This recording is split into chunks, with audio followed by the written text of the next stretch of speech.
Hey, Good how are you, to man? see you, buddy. Good to see you. Congratulations. It's a family you. affair. So your father here, and Yeah.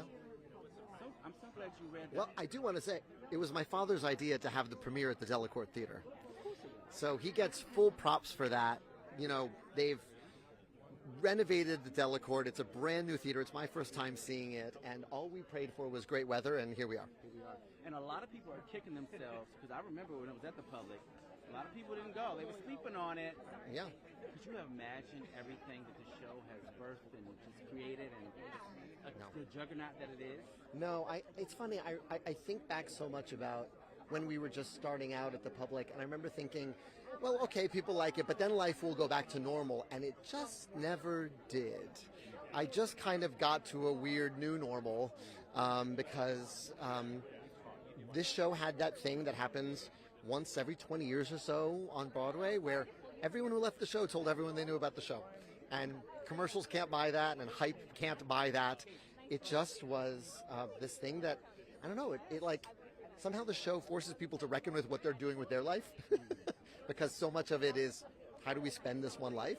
Are you relentless? Are you cautious? Are you a Hamilton? Are you a Burr?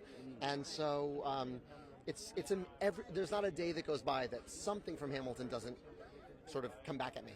And what's the timeliness of this coming in theaters right now in this moment in 2025? Does that wash over you at all? Like, I mean, listen, I think, first of all, I'm thrilled it's in theaters because I'm thrilled for our director, Tommy Kail. He designed this to be in theaters. We were hoping for a theatrical release in 2021. Then the pandemic hit, and we went, people need something to watch, and we pivoted to releasing it on July 4th, 2000, in the height of the pandemic and the lockdowns. So I'm glad Tommy's dream gets to come true. I'm glad you get a 10-minute intermission when you see this in theaters so you can buy popcorn and go to the bathroom and really get a theatrical experience. But really, all year, as we were approaching this 10th anniversary, we were like, how can we make this the most inclusive celebration ever? So it was not about building some giant concert with the original cast that no one could afford. It was about, let's perform on the Tonys. Let's do Ham for Hams outside the Rogers Theater. Let's put it in screens all over the country so that everyone can watch it and sing along. And so I'm really proud of the inclusiveness of the way we've tried to sort of, you know, celebrate this 10 years and hopefully set up the next 10 years. Crazy fan story since you've been in this crazy Hamilton world that sticks out to you over the last 10 years? Literally on the walk to the red carpet, someone showed me a tattoo of That Would Be Enough written in my handwriting in like musical notation on their arm. And the tattoos are wild. A lot of wait for it tattoos, a lot of That Would Be Enough tattoos, a lot of Quiet Uptown. Lyrics forever in people's skin is a mark of how much it means to people. And you read this on vacation. The book, Ron Chernow's book, yeah. Yeah, I think Ron's here tonight. Great book.